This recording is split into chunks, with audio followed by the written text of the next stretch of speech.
그들이 무리에게 이르매 한 사람이 예수께 와서 꿇어 엎드려 이르되 주여 내 아들을 불쌍히 여기소서. 그가 간질로 심히 고생하여 자주 불에도 넘어지며 물에도 넘어지는지라. 내가 주의 제자들에게 데리고 왔으나 능히 고치지 못하더이다. 예수께서 대답하여 이르시되 믿음이 없고 패역한 세대여, 내가 얼마나 너희와 함께 있으며 얼마나 너희에게 참으리요. 그를 이리로 데려오라 하시니라. 이에 예수께서 꾸짖으시니 귀신이 나가고 아이가 그때부터 나으니라. 이때 제자들이 조용히 예수께 나와 이르되 우리가 어찌하여 쫓아내지 못하였나이까. 이르시되 너희 믿음이 작은 까닭이라. 진실로 너희에게 이르노니 만일 너희에게 믿음이 겨자씨 한 알만큼만 있어도 이 산을 명하여 여기서 저기로 옮겨지라 하면 옮겨질 것이요 또 너희가 못할 것이 없으리라. 갈릴리에 모일 때에 예수께서 제자들에게 이르시되 인자가 장차 사람들의 손에 넘겨져 죽임을 당하고 제3일에 살아나리라 하시니 제자들이 매우 근심하더라. 가버나움에 이르니 반세계를 받는 자들이 베드로에게 나와 이르되 너의 선생은 반세계를 내지 아니하느냐. 이르되 내신다 하고 집에 들어가니 예수께서 먼저 이르시되 시몬아 내 생각은 어떠하냐. 세상 임금들이 누구에게 관세와 국세를 받느냐, 자기 아들에게냐 타인에게냐. 베드로가 이르되 타인에게니이다. 예수께서 이르시되 그렇다면 아들들은 세를 면하리라. 그러나 우리가 그들이 실족하지 않게 하기 위하여 내가 바다에 가서 낚시를 던져 먼저 오르는 고기를 가져 입을 열면 돈 한 세겔을 얻을 것이니 가져다가 나와 너를 위하여 주라 하시니라. 할렐루야. 오늘 월요일입니다. 어제 주일 예배 잘 들으시고 주님 안에서 참 안식과 평안을 누리셨습니까? 월요일부터 시작되어지는 일상의 생활 속에서 하나님 말씀 붙잡고 승리하시고 이겨내시고 또 말씀대로 잘 살아가시는 저와 여러분 되시길 주님의 이름으로 축복합니다.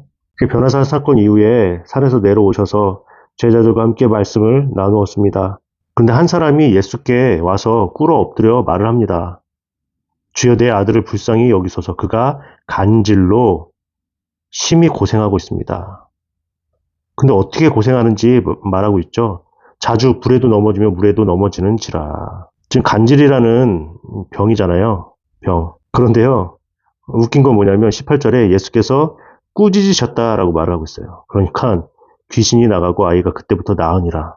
지금 뭐 의학적인 걸 말씀을 드리는 것이 아니라 지금 간질이라는 병을 가지고 왔는데 예수님께서는 귀신을 꾸짖으셨다라고 말했어요. 귀신을 꾸짖으시고 귀신이 나갔더니 나았다라는 거예요.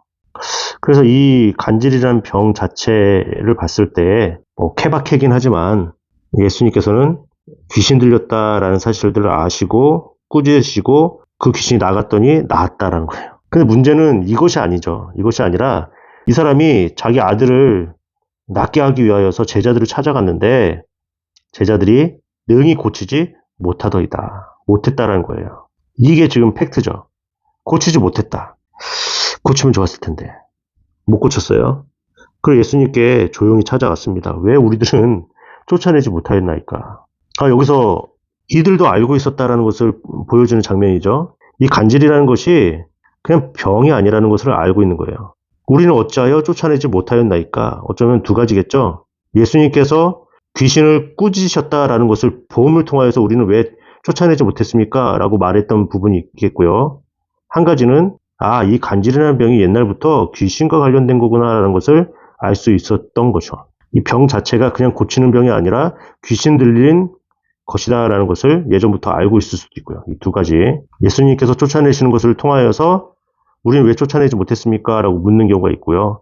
두 번째는 원래부터 이 간질이라는 것은 귀신 들린 것이다라는 것으로 그들이 다 알고 있었을 수도 있다라는 것이죠.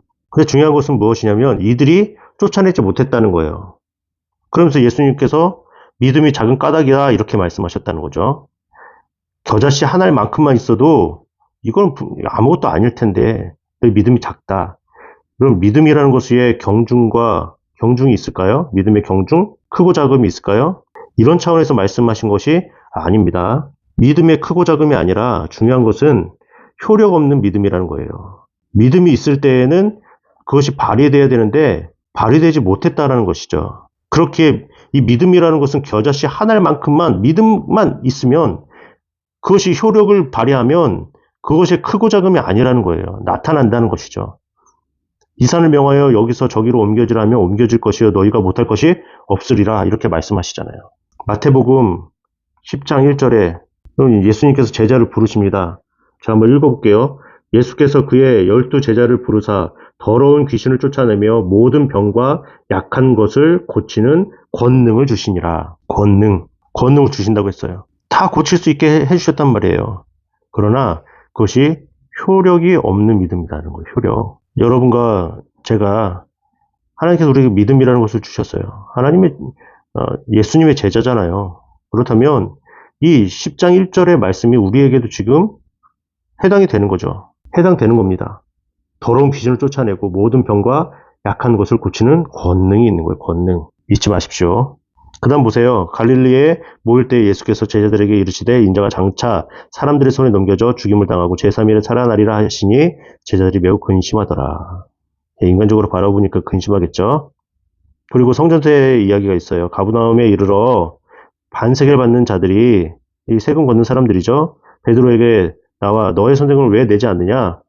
그 예수님께서 하나님의 아들이시고 이 세상의 왕인데 이거 낼 필요가 있습니까? 또 왕의 자녀들이 내요?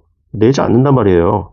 그럼에도 불구하고 실족하지 않게 하기 위하여 내가 낚시를 좀 해라. 먼저 오르는 고기의 입을 열면 한 세겔이 있을 것이다. 나와 너를 위하여 주라. 이 성전세에 대해서 말씀하시는 건데 성전세 좀 많이 좀 나오게 해주시지. 그렇죠? 한 세겔 가지고 반반 나눠가지고 너와 나를 위해서 내라. 다른 사람도 좀 내주지. 그런데 상징적인 것이잖아요. 상징적. 성전세는요. 로마에 내는 세금과 다른 거잖아요. 유대인들만 낼 수 있는 거잖아요. 정체성에 관련된 부분. 굳이 오해를 사고 문제를 일으킬 필요가 없다라는 생각으로 이렇게 내신 것이 아닌가. 오늘 말씀을 통해서 여러분 좀 와닿는 구절들이나 또 내가 이렇게 좀 살아야 되겠다라는 적용점들이 있습니까? 여러분도 오늘 말씀을 깨닫고 오늘을 어떻게 살아가야 될까? 오늘 하루 하나님을 의지하고 그렇게 살아갔으면 좋겠습니다. 힘내시고 승리하세요. 구독, 좋아요.